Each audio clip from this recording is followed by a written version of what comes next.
The Justice League finally cured zombie Darkseid, which allowed them to cure everyone else as well. Barda and Mr. Miracle got to reunite with their son Jacob, Supergirl got to properly meet her cousin Clark for the first time and reunite with her parents after Cyborg set the city of Kandor free, and things were finally looking up for DC's heroes. But all Damian could think about was Erebos, the entity behind the anti-life virus, and he had a theory on how he could kill it, so he approached the Black Racer, asking if it thought his plan was thorough enough to work, because obviously the Black Racer was more educated on death than anyone. He had theorized that since Erebos was the personification of darkness and the anti-life equation, then the only thing that could beat it was light, and he believed that that light was in Cyborg, because he was the one that this started with and the one who recoded his blood into a cure that countered the anti-life. So they called all the heroes and villains to a meeting, expressing that because Erebos existed in a limbo outside of the universe, they needed to travel through a doom tube to reach him. But Green Canary was confused, stating that you had to be dead to travel through a doom tube. But Cyborg was confident he could work around that, stating that they'd be ready to move by tomorrow, but also stating that in order for him and Damian's weapon to work on Erebos, they would need to be inside of him when they unleashed it. And Damian was confident he knew how, telling them that they'd have to create a crack in Erebos large enough to fly a war world through.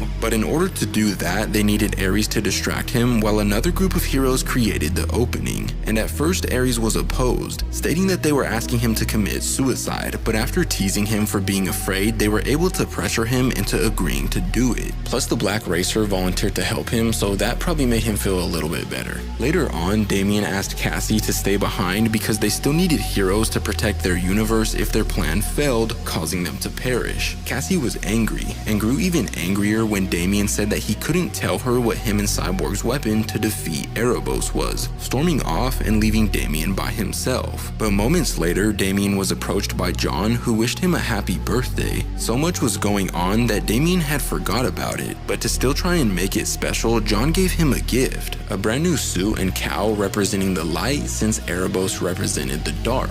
The mission was a go the next morning. Cyborg hooked everyone up to devices that would stop their hearts for 1 minute so they could travel through the doom tube, and upon reaching the other side, they did their jobs. Despite how intimidating and massive Erebos was, Ares and the Black Racer managed to distract him just long enough for Darkseid, the two Supermen, Green Canary, and Mary Marvel to combine all of their powers together to create an opening large enough for Damian and Cyborg to guide Warworld through. But upon making their way inside, Cyborg realized that something was wrong, telling Damian that it felt like the life equation had been removed from him, and that's when Damian revealed the truth, stating that he had not only removed all of it from his system, but put it inside of himself. Cyborg began to panic, telling Damian that he didn't have to do this, begging to be the one who took the sacrifice. He refused to leave him, but he didn't really have a choice. Damian hacked his system and programmed his flight path to join the other heroes. He wasn't going to let his friend die with him. Upon making his way out of Erebos, Cyborg informed all of the heroes that Damian wasn't coming and that they had 3 minutes to escape before Warworld detonated. John's heart immediately dropped. After that, Erebos crushed Ares with his massive tentacles, alerting the heroes that it was time to get out of there whether they wanted to or not. But John just couldn't do it, refusing to leave his best friend to die alone. So Alfred stepped in, expressing that he wouldn't have to. He'd take him to Damian so they could spend one final moment together and then extract him before the explosion. Upon their arrival, Damian told them that they couldn't be there and that they couldn't save him, but Alfred expressed that there wasn't anywhere else in the world that he'd rather be. As John sat down next to him, Damian expressed that if he told him what he was doing, he never would have let him go through with it. And in their final moments together, with tears rolling down his face, John expressed that he was right,